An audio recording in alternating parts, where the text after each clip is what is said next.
Hi friends, welcome to our channel. நம்ம சேனலை subscribe பண்ணிக்கோங்க. வாங்க இன்றைக்கி டேஸ்ட்டான லெமன் சாதம் எப்படி பண்ணுறதுன்னு பார்க்கலாம். லெமனை இந்த மாதிரி நல்லா பிழிஞ்சு எடுத்துக்கோங்க. நான் 2 லெமன் எடுத்திருக்கேன். இதுக்கு தாளிக்கிறதுக்கு தேவையான பொருள் உளுந்து, கடுகு, குழம்பு கடலைப்பருப்பு, வத்தல், கருவேப்பிலை, கொஞ்சமாக மஞ்சத்தூள், பெருங்காயம். வாங்க எப்படி பண்ணுறதுன்னு பார்க்கலாம். ஒரு கடாயில் நல்லெண்ணெய் சேர்த்துக்கலாம். நல்லெண்ணெய் கொஞ்சம் தாராளமாக அதிகமாகவே சேர்த்துக்கோங்க. சேர்த்துட்டு எண்ணெய் நல்லா காயவும் கடுகு சேர்த்துக்கிறலாம். கடுகு நல்லா பொரியவும் உளுந்து சேர்த்துக்கிறலாம்.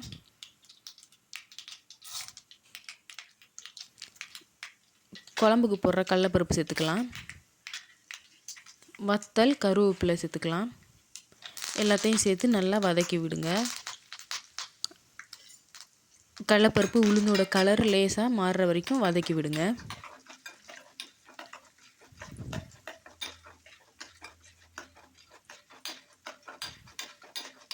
இந்த அளவுக்கு ப்ரௌன் கலரில் மாறணும். அதுக்காக கருக விட்டுறக்கூடாது.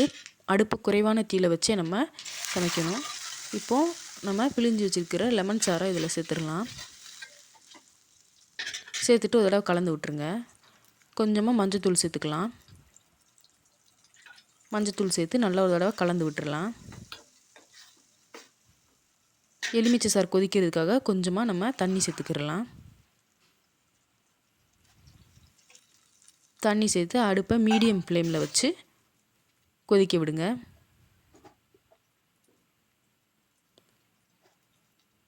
லெமன் சாருக்கு தேவையான உப்பு சேர்த்துக்கிடலாம். சேர்த்துட்டு ஒரு தடவை நல்லா கலந்து விட்டுருங்க.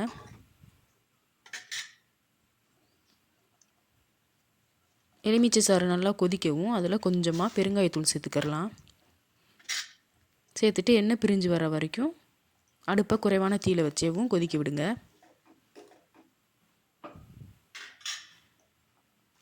இப்போ எண்ணெய் நல்லா பிரிஞ்சு வர ஆரம்பிச்சிருச்சு. ஸ்டவ்வை நம்ம ஆஃப் பண்ணிக்கலாம். எலுமிச்சை சாறு நமக்கு தயாராகிடுச்சு. இப்போ குக்கரில் செஞ்ச சாதம் தான். சாதத்தில் கொஞ்சமாக அந்த லெமன் சாறை போட்டு நம்ம கிளறி விட்டுக்கலாம். உங்கள் புளிப்புக்கு ஏற்ற மாதிரி கொஞ்சம் கொஞ்சமாக சேர்த்து கிளறி விடுங்க. இப்போது டேஸ்ட்டான லெமன் சாதம் நமக்கு தயாராகிடுச்சு. நீங்களும் இதை வீட்டில் ட்ரை பண்ணி பார்த்துட்டு எப்படி இருக்குன்னு சொல்லுங்கள். லெமன் சாதம் யாருக்கெல்லாம் பிடிக்கும்னு கமெண்ட் பண்ணுங்கள். தேங்க்யூ ஃபார் வாட்சிங்.